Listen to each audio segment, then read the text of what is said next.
Tonight, we are not sailing the seas or climbing mountains. Instead, we are drifting through the corridors of time into places where human hands shaped wonders so advanced, so mysterious that even today we struggle to understand them. These are the forgotten inventions of the ancient world, tools, machines, sciences, and secrets that once flourished, then vanished, leaving only fragments behind. Some were destroyed by conquest, some faded with forgotten languages. Some were hidden in temples, buried beneath sand, or swallowed by the jungle. And yet, their echoes remain in stone, in myth, in whispers carried forward across centuries. What if I told you that thousands of years ago, civilizations solved problems with brilliance that rivals or surpasses our modern knowledge? That they built machines we cannot fully replicate, forged materials stronger than our best steel, mapped the heavens with uncanny precision? And what if I told you that much of it is still a mystery? So take a deep breath, let your body rest, the story begins. Time is a strange thing. It flows endlessly, invisible, unstoppable. And yet, from the moment humans first looked at the heavens, we have tried to capture it, to measure it, to understand its rhythm. For the people of ancient Egypt, time was not simply practical, it was sacred. It governed the rising of the Nile, the planting of crops, the rituals of temples, the reigns of kings. To control time was to bring order to the cosmos.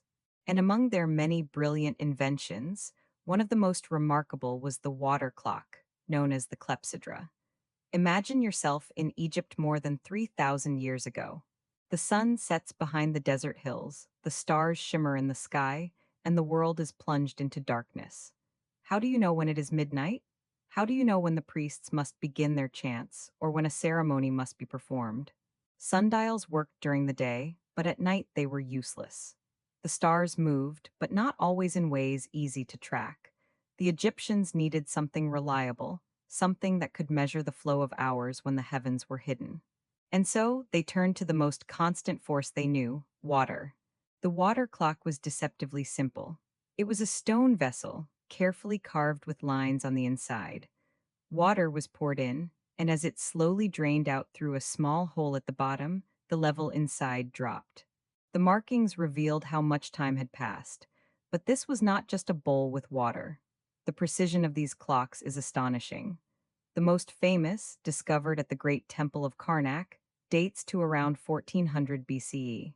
It was shaped like a cone, with carefully measured divisions. That accounted for the changing length of nights across the seasons. In summer, nights were shorter, so the marks were placed further apart. In winter, nights were longer, so the marks were closer together. This shows a deep understanding of astronomy, mathematics, and observation. Every drip, every drop was a heartbeat of the cosmos. Why did this matter so much? Because in Egypt, time was not just hours on a clock.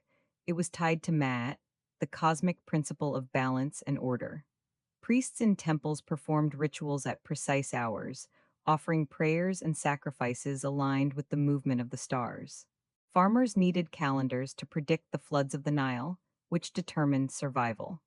Astronomers tracked the rising of Sirius, the star whose return each year heralded the flood season. Without accurate timekeeping, Egypt could not function. The water clock gave them mastery over night itself. Imagine the Temple of Karnak at midnight. Torches flicker against massive stone columns. The air is thick with incense.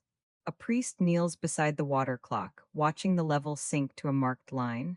He nods. It is time. The chants begin. The rituals unfold exactly as the gods demanded. In that moment, time was not only measured, it was sanctified. But water clocks were not only for priests. They were used in courts to measure the length of speeches, ensuring fairness in trials. They were used in astronomy to calculate the movement of stars. They may even have been used in everyday life, regulating work shifts and daily tasks. Imagine being a laborer on a construction site, building temples under the hot Egyptian sun. A supervisor might use a water clock to mark the length of your work, ensuring equal hours for each team. Or picture a scholar in Alexandria, studying the heavens, using a water clock to track how long a star takes to cross the night sky. The clepsydra was practical and versatile, a silent companion to human activity, always measuring, always flowing. There is something profoundly poetic about using water to measure time. The Nile itself was the heartbeat of Egypt.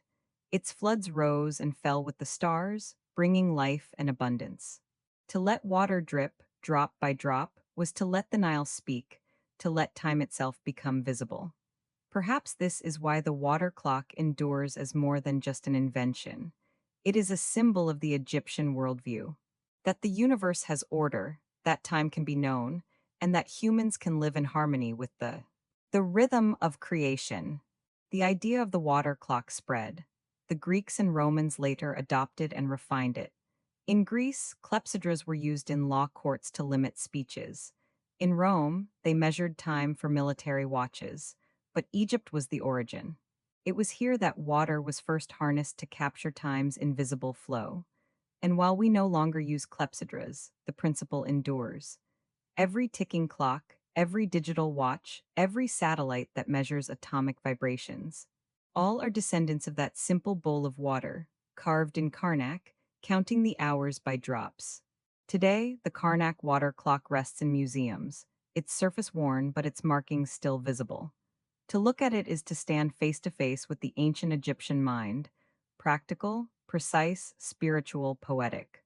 It is not as famous as the pyramids or as dazzling as Tutankhamun's treasures, but in some ways it is greater, because it reveals not just wealth or power, but wisdom, the wisdom to measure time. And perhaps that is the truest treasure of all. The Egyptian desert is timeless. Under the blazing sun, the sand stretches endlessly, its golden grains whispering secrets of millennia. And rising from this desert, immense and eternal, are the pyramids. They stand not as ruins, but as monuments defying time itself. When Herodotus, the Greek historian, visited Egypt in the 5th century BCE, the pyramids were already ancient, older to him than he is to us. To look upon them is to look back across a gulf of nearly 5,000 years, but their age is not what stirs our wonder. It is the mystery of how they were built, the genius of their construction, the precision of their design, and the enduring enigma that surrounds them. The Great Pyramid of Giza is the largest of them all. Built for Pharaoh Khufu around 2560 BCE, it originally stood 146 meters high, its sides gleaming with polished white limestone that reflected the sun so brightly it was said to shine like a star. It was constructed from over 2 million blocks of stone, each weighing between 2 and 70 tons.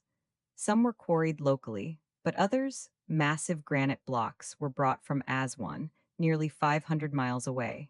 Imagine the labor, dragging these stones across desert terrain, hauling them up ramps, setting them into place with such precision that today, even with modern tools, the joints between blocks are barely visible. The sheer logistics stagger the mind. How could a Bronze Age civilization accomplish such a feat? Over the centuries, scholars, engineers, and dreamers have proposed countless theories. The most widely accepted idea is that massive ramps were built to drag the stones upward. A straight ramp extending to the top would have needed to be several miles long, consuming more material than the pyramid itself. A spiral ramp winding around the pyramid seems more practical, but no clear evidence has been found. Some suggest that water channels were used to float blocks closer to the site.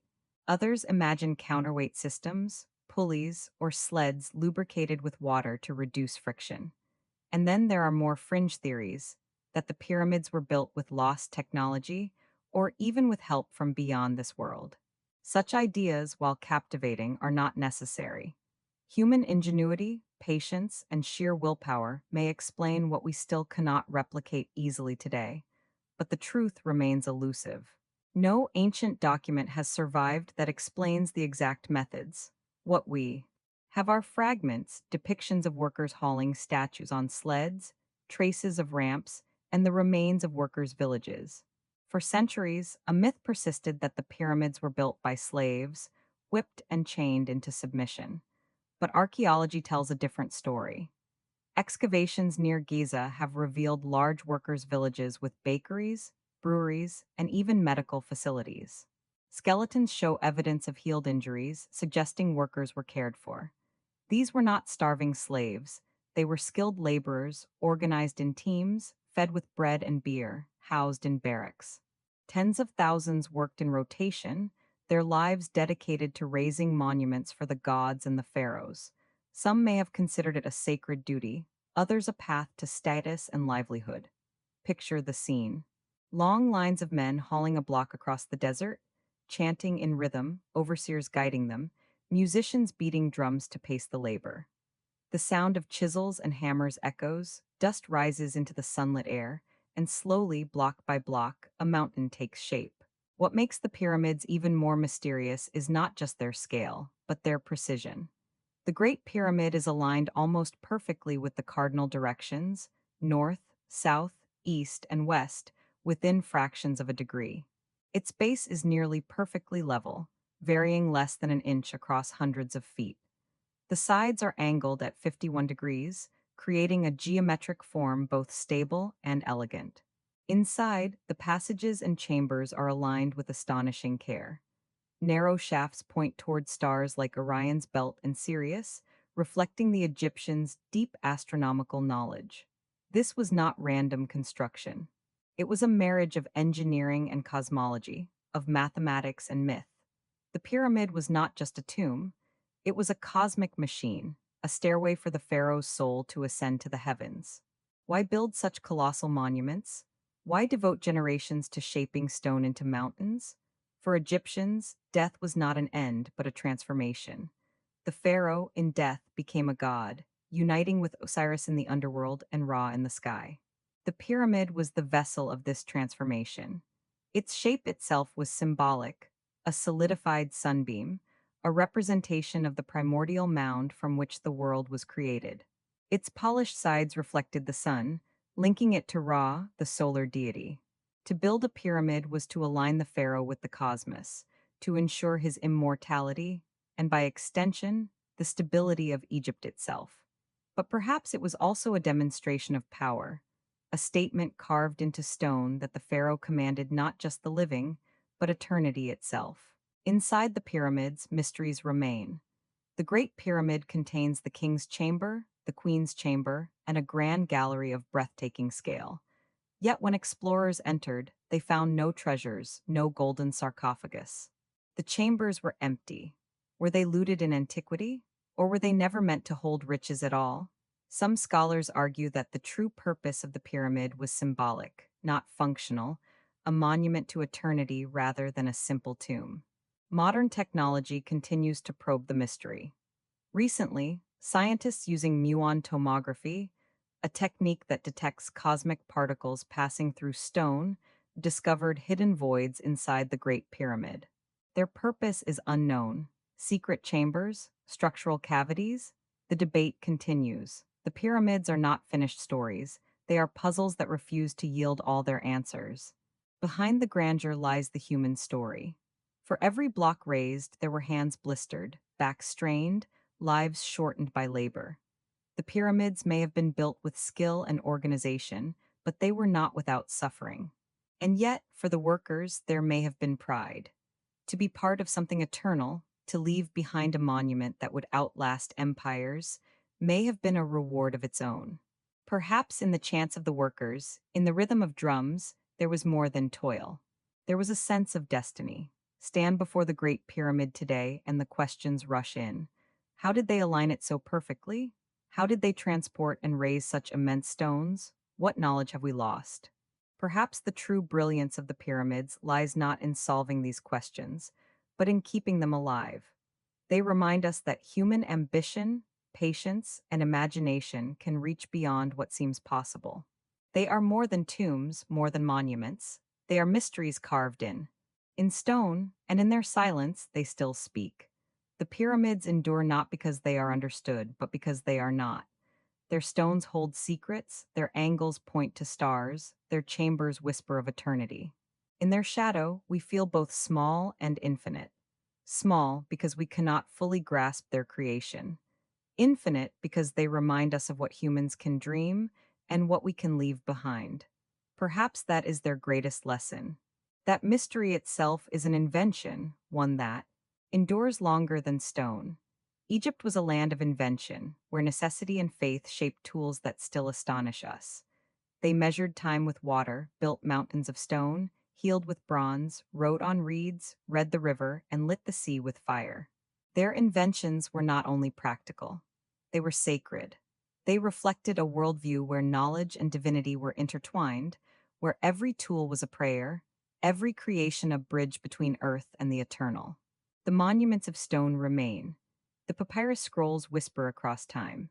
The water clocks, nilometers, and lighthouses speak of a civilization that saw the cosmos as knowable, ordered, divine.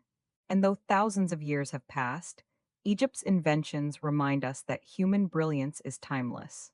The golden sun sets over the horizon, and the Nile glows like a ribbon of fire as dusk descends.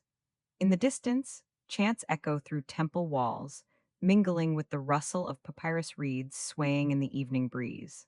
The grandeur of pyramids may dominate our imagination, but beneath the surface of the civilization lay another brilliance. A brilliance not carved in stone, but practiced in flesh and blood. The Egyptians were not only builders of monuments, they were healers, and their approach to medicine reveals a civilization both deeply mystical and astonishingly scientific. To the Egyptians, a physician was not merely a man with tools. He was a bridge between the world of humans and the gods.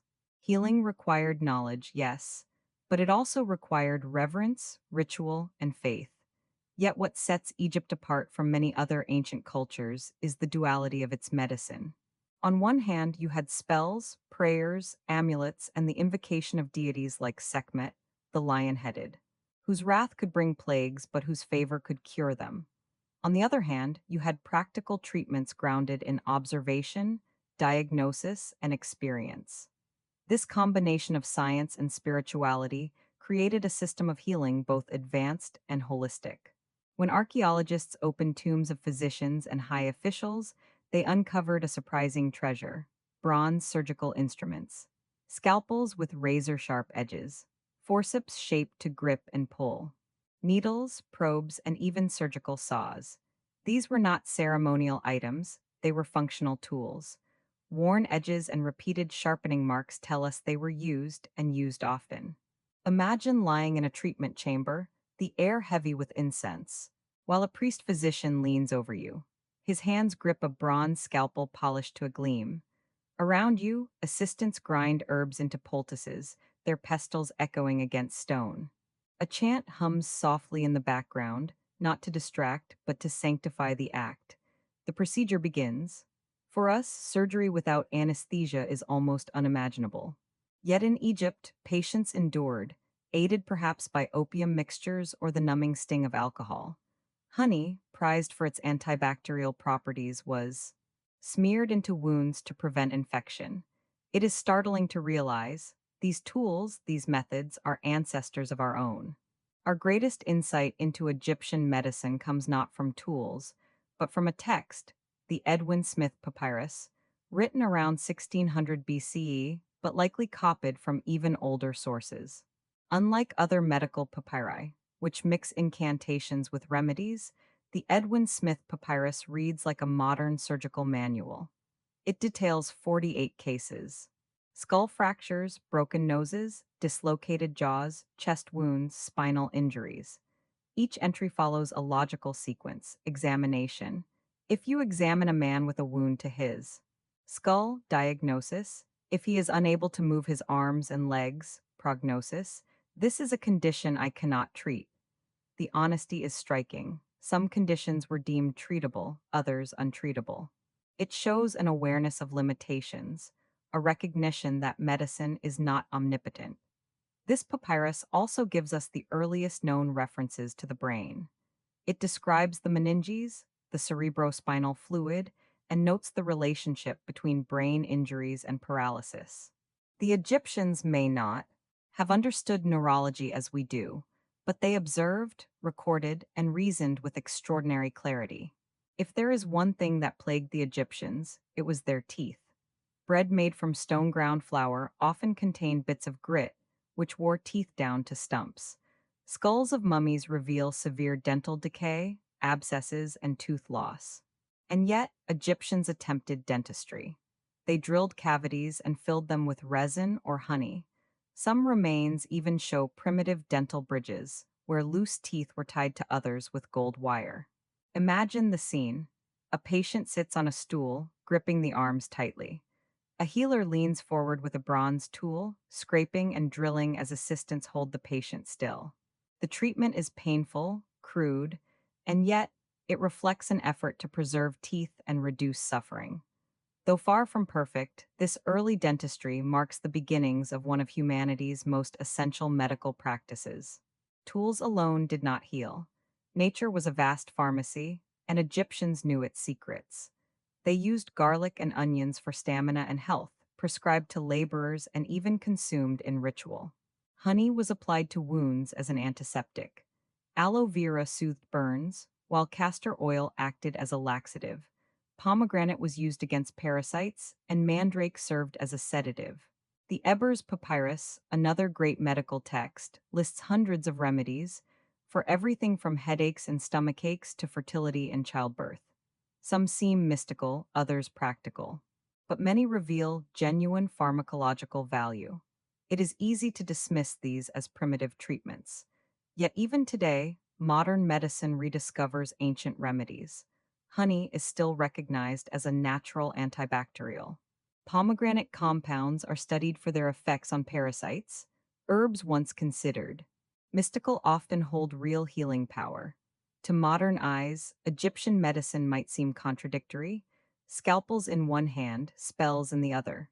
But for Egyptians, there was no contradiction. Illness was seen as both physical and spiritual. A wound could be treated with honey and bandages, but it could also be soothed with prayers to Sekhmet or Thoth. Spells were not superstition in their eyes, they were part of the healing process, restoring balance and invoking divine aid. Perhaps this is why Egyptian medicine was so effective for its time. It addressed both body and spirit, uniting practical remedies with psychological comfort. A patient treated with tools and prayers alike may well have believed more deeply in their recovery. The influence of Egyptian medicine spread far beyond its borders. Greek physicians like Hippocrates and Galen drew upon Egyptian texts and practices. Roman medicine absorbed these ideas, carrying them across the empire. Though much was lost, echoes remain. The organization of medical papyri into diagnosis, treatment, and prognosis foreshadows the structure of modern case studies. The use of antiseptics, prosthetics, and surgical instruments reveals a continuity of thought that stretches to today. When you look at a bronze scalpel from Egypt, worn and dulled by centuries of use, you are not just looking at a tool. You are looking at the beginnings of surgery, at the courage of patients who endured pain, at the determination of healers who sought to ease suffering. Close your eyes and picture it. A temple clinic along the Nile, its walls inscribed with prayers. Oil lamps flicker, casting golden light on stone. The scent of herbs fills the air. On a reed mat lies a patient, wounded from an accident on a construction site. His leg is broken, swollen, and bruised. A physician kneels beside him, examining carefully, murmuring words from the Edwin Smith papyrus. Assistants hold bronze tools, bandages, honey, and resin ready. The healer speaks calmly. This is a condition I can treat. The bone is set, the wound cleaned, the bandage applied. Over the patient, an amulet is placed, invoking divine protection. The healer's chant rises softly, blending faith with skill. Outside, the Nile flows endlessly, carrying the rhythms of life. Inside, in the Temple of Healing, human hands do their quiet work, hands guided by both science and spirit. Egypt's medicine was not flawless. Many treatments were ineffective, and much of their knowledge was bound to myth. Yet within their instruments, papyri, and remedies lies the foundation of medical science. They were the first to write down case studies, the first to use antiseptics, the first to craft surgical tools with precision. They were pioneers, working with what they had, guided by observation and faith. And in the quiet chambers of their temples, under the watchful gaze of gods and stars, they performed acts that were nothing short of miraculous for their time. The stone pyramids may endure longer, But perhaps the most human legacy of Egypt is found not in stone, but in healing. For what invention is greater than the desire to ease pain, to restore life, to keep the fragile body whole? In their bronze scalpels and healing chants, the Egyptians remind us, long before modern hospitals, humanity already dreamed of medicine, and those dreams began on the banks of the Nile. The Nile is not just a river, it is a giver of life, a ribbon of green winding through endless desert. Along its banks grow reeds, tall and slender, swaying in the breeze. To most, they are plants. To the Egyptians, they became something greater, the foundation of memory itself. For before the Egyptians, human words were carved in clay or etched in stone, heavy, fragile, immovable. But with papyrus, Egypt gave the world a new invention, one that transformed thought into something portable. Fluid, enduring, it was not just paper, it was the birth of civilization's memory. The process was ingenious. Papyrus reeds were cut near the base, peeled into thin strips, and soaked in water. These strips were then laid side by side, with another layer placed across them at right angles. Pressed together under weight, the plant's natural sap acted as glue, binding them into a sheet. When dried, the surface was smooth and light, ready for ink. The sheets could be glued end to end to create scrolls, some stretching dozens of feet long. Unlike stone, which anchored writing to a single place, papyrus could be rolled, carried, traded. Knowledge was no longer bound to temples or tombs, it could travel. Imagine the moment of discovery. A scribe, dipping his reed pen into ink made of soot and gum, touches the surface of papyrus. The black lines flow easily, the hieroglyphs sharp and clean. The surface holds the words without crumbling, without breaking. For the first time, human thought moves as freely as speech. In Egypt, writing was sacred. To write was to invoke the power of Thoth, the god of wisdom. Scribes were more than record keepers, they were custodians of magic. From childhood, scribes trained in the house of life, schools attached to temples. They copied texts endlessly, learning thousands of hieroglyphs, mastering both formal inscriptions and the quicker cursive scripts. Few in Egypt could read or write. Literacy was power, and scribes held that power. On papyrus, they recorded everything: taxes, laws, harvests, temple rituals, medical texts, love poems, hymns, and stories. They kept accounts for the pharaoh, documented victories in battle, preserved myths of gods and creation. Picture a scribe at work, sitting cross-legged on the cool floor of a temple chamber, a wooden pallet by his side with two cakes of ink, black and red. His hand moves steadily, recording the words of a priest dictating a prayer. Outside, the city hums with life, but inside, the papyrus scroll grows longer, filled with symbols that will carry his voice across centuries. Papyrus was both sacred and practical. On one scroll, a hymn to Ra rises like poetry. Hail to you, O Ra, who rises in the east. On another, lists of grain deliveries are neatly recorded. A farmer's debt, a soldier's pay, a healer's remedy, all captured in reeds and ink. But some of the most famous texts of Egypt were written on papyrus. The Book of the Dead, a guide for the soul in the afterlife, was copied for thousands of years. Each version was unique, personalized with spells, prayers, and instructions to help the deceased navigate the underworld. Imagine a family ordering such a scroll for their loved one. A scribe carefully writes the spells, illustrations of gods and monsters painted in vivid color. At the funeral, the scroll is placed with the mummy, a map for eternity. Without papyrus, such journeys would be silent. Papyrus did not stay in Egypt. It became one of the land's greatest exports, traded across the Mediterranean. Scrolls filled the libraries of Greece, Rome, and beyond. For centuries, papyrus was the writing material of the ancient world, shaping philosophy, law, literature, and science. The Library of Alexandria, the most famous library of antiquity, was filled with papyrus scrolls. Some say it held hundreds of thousands, even millions of texts, the collective wisdom of civilizations. Though the library was eventually lost, its spirit was born of papyrus. Think of the ideas that traveled on papyrus: Homer's epics, philosophical debates, mathematical treatises, sacred scriptures. Without papyrus, Much of the ancient world's wisdom would never have survived. And yet papyrus is fragile. Made of plants, it decays easily in damp climates. Few scrolls have survived outside Egypt, where the desert's dryness preserved them. Still, what has endured is miraculous. Medical texts, legal documents, even private letters, all offering windows into daily life. One papyrus preserves a soldier's complaint about his rations. Another contains a love poem. I belong to you like the field belongs to the farmer. Through these fragile sheets, voices whisper across. Thousands of years, as fresh as the day they were written. There is something almost mystical about papyrus.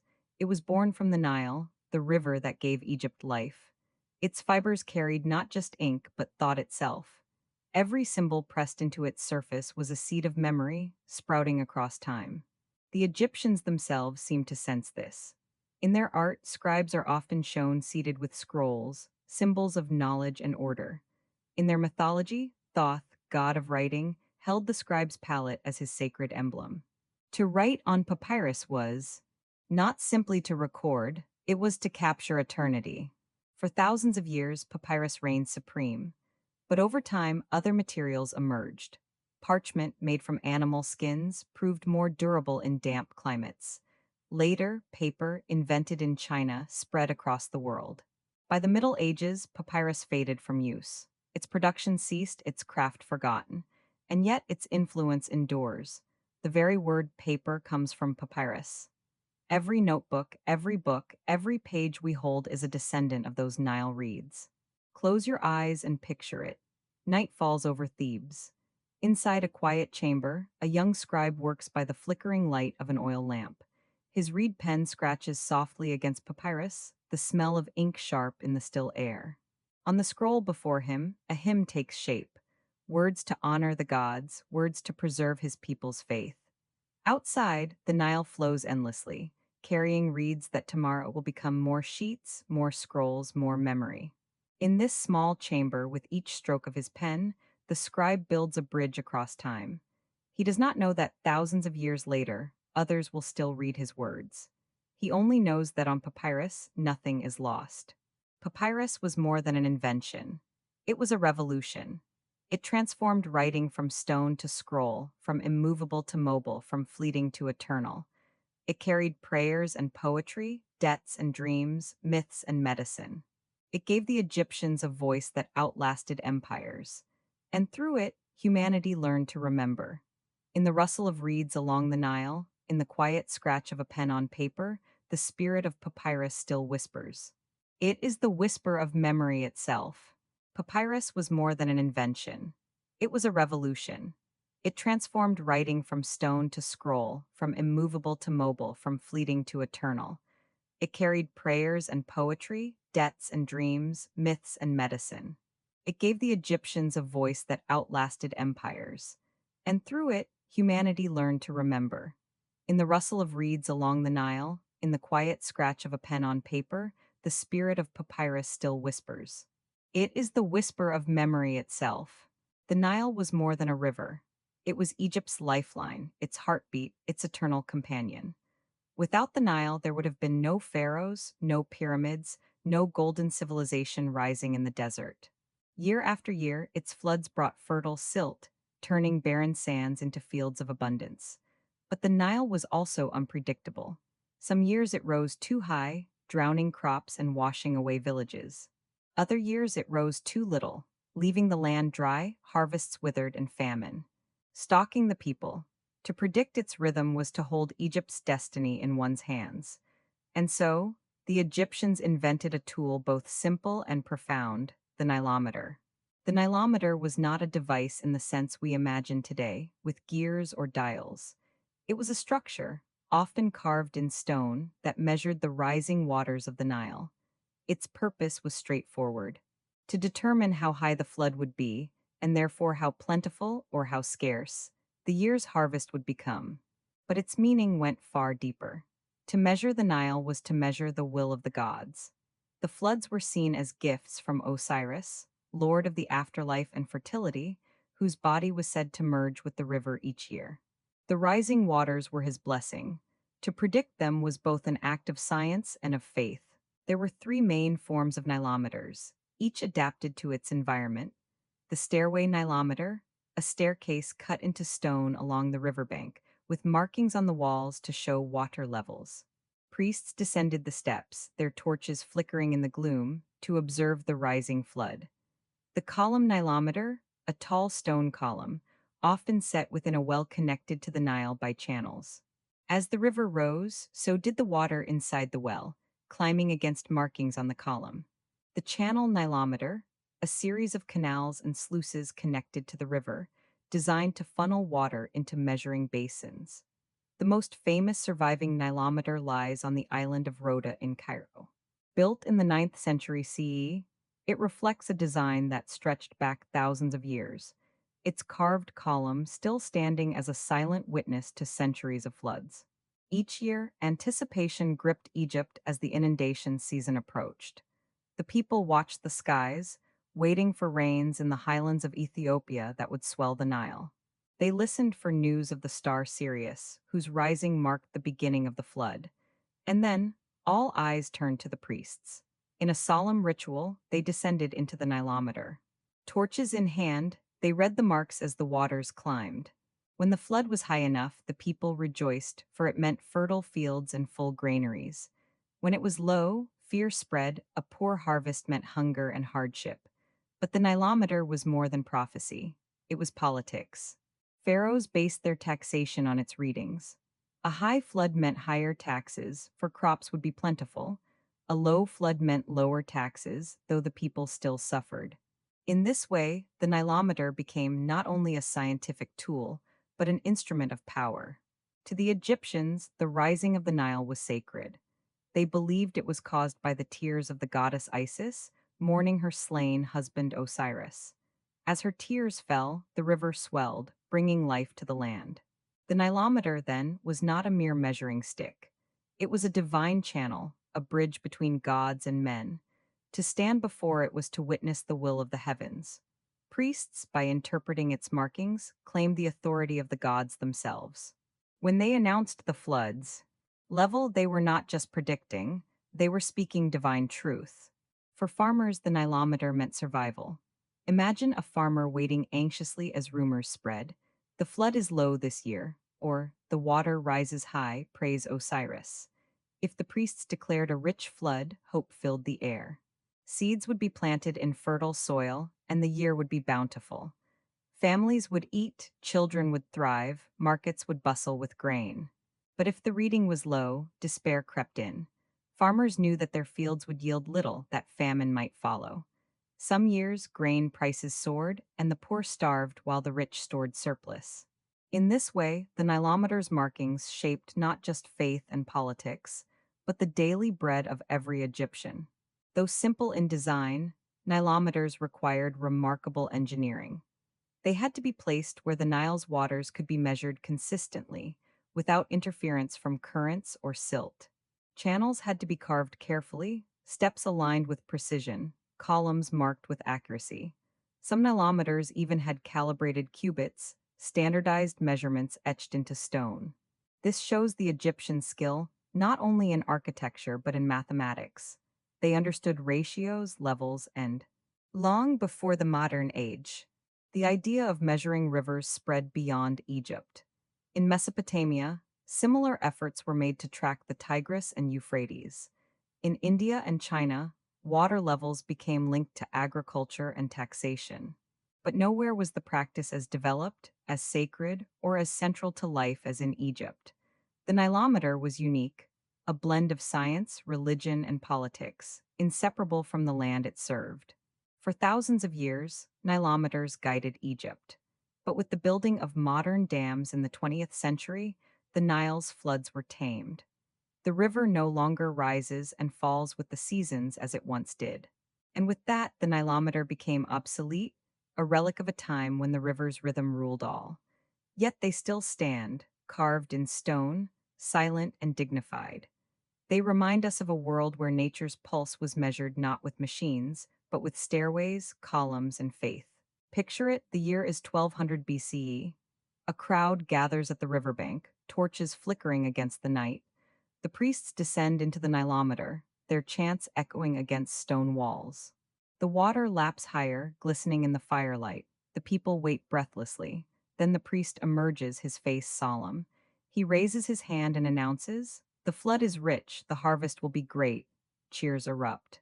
Farmers clasp one another, children laugh, families thank the gods. Hope spreads like dawn. Across the land, for them, the measurement was not numbers on stone, it was destiny revealed. The Nilometer may seem modest compared to the grandeur of pyramids or the brilliance of papyrus, but in its quiet way, it was one of Egypt's most vital inventions. It turned the chaos of nature into knowledge, the unpredictability of the Nile into order. It gave rulers power, farmers hope, and priests authority. It united science and faith, measurement and myth. And perhaps most profoundly, it shows us how deeply the Egyptians listened to their world. They did not merely live by the Nile, they learned to measure its heartbeats. In the end, the Nilometer was more than stone steps or carved columns. It was a calendar written in water, a dialogue between humans and a river that was itself a god. And though its purpose has faded, its spirit remains. A reminder that to measure the world is to seek to understand it and to live in harmony with its eternal flow. Off the coast of Egypt, where the blue waters of the Mediterranean meet the golden sands, there once stood a wonder that defied both sea and sky, the lighthouse of Alexandria, known in antiquity as the Pharos. It was not just a building, it was a symbol of light against darkness, of knowledge against ignorance, of human ingenuity standing guard over nature's chaos. For centuries, it guided sailors safely to harbor. And though it has long since fallen, its brilliance still echoes across the ages. The story of the lighthouse begins with a city. In 331 BCE, Alexander the Great founded Alexandria on Egypt's northern coast. His dream was to create a metropolis that would rival Athens and serve as a bridge between East and West. After his death, his general Ptolemy took control of Egypt and made Alexandria the capital. The city flourished, becoming a hub of trade, scholarship, and culture. Its library, though lost to time, was said to hold hundreds of thousands of scrolls. The knowledge of the world. Its harbor bustled with ships carrying goods from across the Mediterranean and beyond. But Alexandria's prosperity brought a challenge. Its coastline was treacherous, with hidden shoals and shifting sands. Sailors needed guidance to reach its bustling port. And so, the Ptolemies commissioned what would become one of the greatest marvels of the ancient world, a lighthouse unlike any other. The lighthouse was built on the small island of Pharos, just off the coast, connected to the mainland by a long causeway. Construction began under Ptolemy I and was completed under his son, Ptolemy II, around 280 BCE. Designed by the architect Sostratus of Cnidus, it rose in three great tiers. The square base, massive and solid, anchoring the tower against sea and storm. The octagonal middle, narrowing as it climbed, elegant yet strong. The cylindrical top, crowned with a statue, some say, of Zeus, others of Poseidon, or perhaps of a Ptolemaic king. Estimates of its height vary, but ancient sources suggest it reached between 100 and 120 meters, making it the tallest building in the world for centuries, second only to the pyramids. Imagine approaching it from the sea. The sun glints off polished stone. The tower rises higher and higher until it dominates the horizon, a beacon of safety and civilization. By day, the lighthouse reflected the sun's brilliance. Ancient writers describe massive bronze mirrors set atop the tower, angled to catch sunlight and project beams far out to sea. By night, great fires blazed, their glow magnified by the mirrors, casting light across the waves. To sailors, it was salvation. For every ship that avoided wreckage, for every crew that reached shore safely, the Pharos was more than stone, it was life itself. Some legends even claim its mirrors could set enemy. Ships ablaze by concentrating sunlight, though this may be myth. Whether true or not, the stories speak to the awe it inspired. The Pharos was not merely practical, it was symbolic. To the Ptolemies, it proclaimed power, a statement that Alexandria was not just a city, but the heart of a new empire. To scholars, it represented knowledge, illuminating the seas just as the library illuminated the mind. To sailors, it was hope, a promise that even in the darkest night, light would guide them home. Its very design echoed this symbolism: square, octagonal, circular, earth, transition, heaven. It was a cosmic tower linking the elements. Imagine standing at the base of the lighthouse. The air is filled with salt spray. Waves crash against the island's rocks. Merchants shout as ships unload spices, grain, and papyrus scrolls. Fishermen mend nets while sailors gaze upward, marveling at the tower that watches over them. Inside, winding ramps and staircases climb upward, wide enough for animals to carry fuel to the fires. Workers tend the flames, hauling wood and oil, ensuring that the light never fails. The heat, the smoke, the endless duty, their work keeps the beacon alive. From the top, the view stretches endlessly. The city of Alexandria gleaming with marble and gold, the vast Mediterranean glittering under the sun, ships scattered like tiny dots across the horizon. For the keeper of the Pharos, it must have felt like standing between heaven and earth. For centuries, the Pharos endured. But no tower, however great, is immune to time. Between the 10th and 14th centuries, a series of powerful earthquakes shook Alexandria. Piece by piece, the lighthouse crumbled. By the 15th century, its ruins were repurposed into the citadel of Cape Bay, a fortress that still stands today, guarding the harbor where the Pharos once shone. Divers exploring the waters off Alexandria have found massive stone blocks and statues beneath the waves, remnants of the fallen wonder. Some fragments lie preserved in museums, silent witnesses to a lost marvel. Though it is gone, the Pharos lives on. Its very name gave us the word Pharos, which became the term for lighthouse in many languages. From Spain to India, towers of light built in later centuries were inspired by Alexandria's beacon. Every lighthouse that guides ships through storm and darkness is a descendant of the Pharos. Every shining beam across water is its echo. It was more than a building. It was a legacy of guidance, of light, of human ambition to conquer the night. Close your eyes, imagine yourself as a sailor returning from months at sea. The waves are rough, the coast uncertain. Fear grips your heart. Then in the distance, a glow appears. A tower rising higher and higher, its fire shining across the water. Relief washes over you. Home is near. The lighthouse calls you forward, its light steady, eternal. You are safe. This was the gift of the Pharos, not just to guide ships, but to comfort souls. The Lighthouse of Alexandria was one of the seven wonders of the ancient world, but it was more than that. It was a wonder of humanity, proof of what we can create when we marry engineering with imagination, necessity with vision. It has fallen, yes, but its spirit endures wherever light shines across water, wherever knowledge dispels darkness, wherever hope guides the weary home. In the silence of the sea, in the glow of modern beacons, the Pharaoh still speaks. It whispers that even in the darkest night there is light, and that light is eternal.